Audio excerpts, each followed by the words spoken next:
आहे आणि इथे एक व्यासपीठ उभारण्यात आलंय। तिकडे सगळे मुख्य नेते महत्त्वाचे नेते पोहोचलेले आहेत। नाशिकमधले जे स्थानिक मुद्दे आहेत, हनी ट्रॅपचा मुद्दा असेल, ड्रग्स, नशेखोरी, त्यासोबतच जे हत्यांचं प्रमाण नाशिकमध्ये वाढलेलं आहे, या सगळ्याच्या पार्श्वभूमीवरती मनसे आणि शिवसेना ठाकरे गट यांच्याकडून संयुक्त मोर्चा काढला जातोय।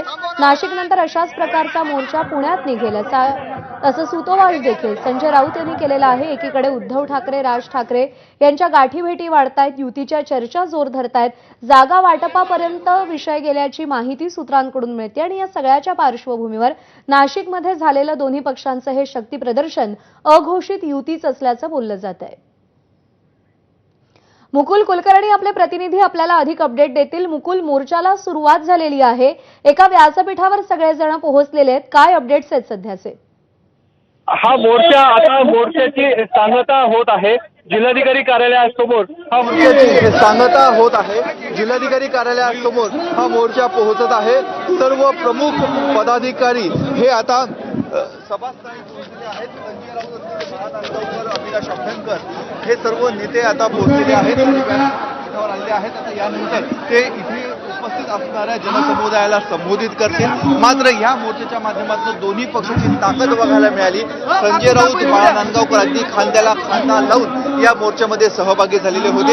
या दोन्ही पक्षांची नाशिकमध्ये एकेकाळी सत्ता होती, दोन्ही पक्षांची ताकद नाशिकमध्ये आहे आणि हीच ताकद आगामी स्थानिक स्वराज्य संस्थांच्या निवडणुकीच्या पार्श्वभूमीवर दाखवण्याचा प्रयत्न या दोन्ही पक्षांच्या माध्यमातून करण्यात आलेला आहे। केवळ नाशिक शहरच नाही तर ग्रामीण भागातून तालुका पातळीवरनं, गाव पातळीवरनं देखील कार्यकर्त्यांना या मोर्चामध्ये सहभागी होण्याच्या सूचना देण्यात आलेल्या होत्या। तशा पद्धतीचं नियोजन देखील करण्यात आलेलं होतं आणि बघतोय की मोठ्या संख्येने, हजारोच्या संख्येने दोन्ही पक्षाचे पदाधिकारी, कार्यकर्ते या मोर्चामध्ये सहभागी झालेले आहेत। बरोबर आहे। एकीकडे आपण पाहतोय की मुंबईमध्ये उद्धव ठाकरे, राज ठाकरे यांच्या गाठीभेटी होत आहेत। महापालिकेच्या पार्श्वभूमीवर युती होईल असं म्हटलं जात आहे। म्हणजे ठाकरेंचा बालेकिल्ला असलेला मुंबई आणि कधी काळी मनसेचा बालेकिल्ला असलेलं नाशिक, हे या दोन महानगरपालिका दोन्ही पक्षांकडून जास्त टार्गेट केल्या जात आहेत असं आपण म्हणू शकतो का? अगदी बरोबर आहे। नाशिक हा शिवसेनेला होता आणि सर्वात पहिले जर महाराष्ट्रामध्ये कुठे मनसेची सत्ता आली असेल तर ती नाशिकमध्ये होती। 5 वर्ष मनसेचे महापौर होते, 3 आमदार नाशिकने मनसेला दिलेले होते, त्यामुळे निश्चितच मनसेची नाशिकमध्ये ताकद होती। मात्र कालांतराने ही ताकद काही प्रमाणात कमी झालेली होती।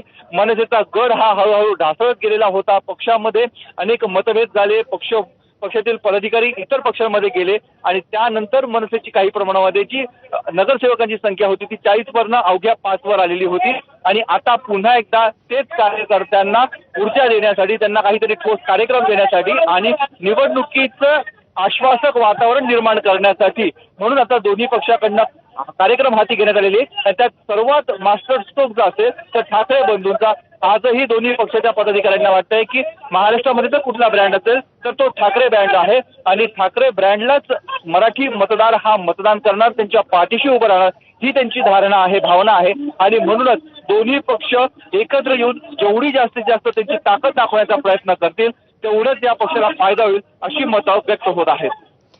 मुकुल, नाशिकचं स्थानिक राजकारण तुम्ही जवळून अनुभवलेलं आहे। आज शिवसेना, ठाकरे गट आणि मनसे यांचा संयुक्त मोर्चा निघाला आणि हा मोर्चाही तुम्ही जवळून अनुभवलात। या मोर्चाचं विश्लेषण करायचं झालं तर काय निरीक्षणं तुमची नोंदवली गेली आहेत? ह्या मोर्चामध्ये सर्वात महत्त्वाचं म्हणजे जी कार्यकर्त्यांचा जो सहभाग आहे तो उत्स्फूर्त सहभाग बघायला मिळतो आहे। त्याच्यामध्ये मुंबईहून जे पदाधिकारी आलेले आहेत, महत्त्वाचे नेते दोन्ही पक्षाचे आलेले आहेत, त्यामुळे यांचा उत्साह अधिकच दुणावलेला आहे।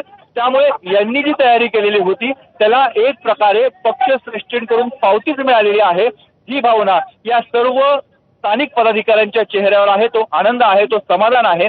आणि जे मुंबईतून पदाधिकारी नाशिकमध्ये आलेले आहेत, आपल्याला माहिती आहे संजय राऊतांनी थोड्याच वेळापूर्वी आपल्याशी बोलताना सांगितलेलं आहे की इथून पुढचा मोर्चा हा पुण्यामध्ये देखील ते काढणार आहेत। तिथले स्थानिक प्रश्न काय यावरनं एक सिद्ध होतं की सुरुवात नाशिक पासून केलेली आहे। नाशिक हा मुंबई, ठाणे नंतर जर या दोन्ही पक्षाचा गड कुठला असेल तर तो नाशिक होता, त्यामुळे नाशिक पासून आज ही सुरुवात करण्यात आलेली आहे आणि प्रत्येक शहरातले, मग ते ठाणे असेल, मुंबई असेल, पुणे असेल, छत्रपती संभाजीनगर, त्या भागातले जे मुद्दे आहेत, नागरिकांना भेडसावणारे, नागरिकांच्या जवळचे प्रश्न जे आहेत, त्याच प्रश्नांना हात घालून हा मोर्चा आता इथून पुढच्या शहरांमध्ये देखील काढला जाईल, हेच आजच्या या मोर्चामधनं स्पष्ट होत आहे. त्यामुळे मोठ्या संख्येने कार्यकर्ते पदाधिकारी आलेले आहेत. जे नाशिकची गुन्हेगारी असेल, ड्रग्सचा विषय असेल, मध्यंतरी गाजलेला हनी ट्रॅपचा मुद्दा असेल, महिलांची असुरक्षितता आहे, रस्त्यावरील खड्डे आहेत, असे सर्वच मुद्द्यांचे होर्डिंग छोट्या छोट्या पाट्या पदाधिकारी कार्यकर्त्यांनी हातात घेतलेले आहेत आणि जनतेला हे प्रश्न दाखवण्याचा, त्यांचं लक्ष वेधण्याचा प्रयत्न या दोन्ही पक्षाच्या कार्यकर्त्यांकडनं केला जात आहे. या सगळ्यामध्ये जर आता आपण असं गृहीत धरलं की मनसे आणि ठाकरेंची शिवसेना नाशिक महानगरपालिकेसाठी एकत्रितरित्या लढा देईल, तर याचा तिथल्या स्थानिक भाजप आणि शिवसेनेची जी ताकद आहे नाशिकमध्ये त्यावर किती परिणाम होऊ शकतो आत्ता अंदाज लावायचा झाला तर? सध्या जर आपण राजकीय दृष्ट्या बघितली तर 2017ला निवडणूक झालेली होती, त्यावेळेस शिवसेनेचे 35 नगरसेवक, ज्यावेळेस शिवसेना एकसंघ होती त्यावेळेस शिवसेनेचे 35 नगरसेवक निवडून आलेले होते.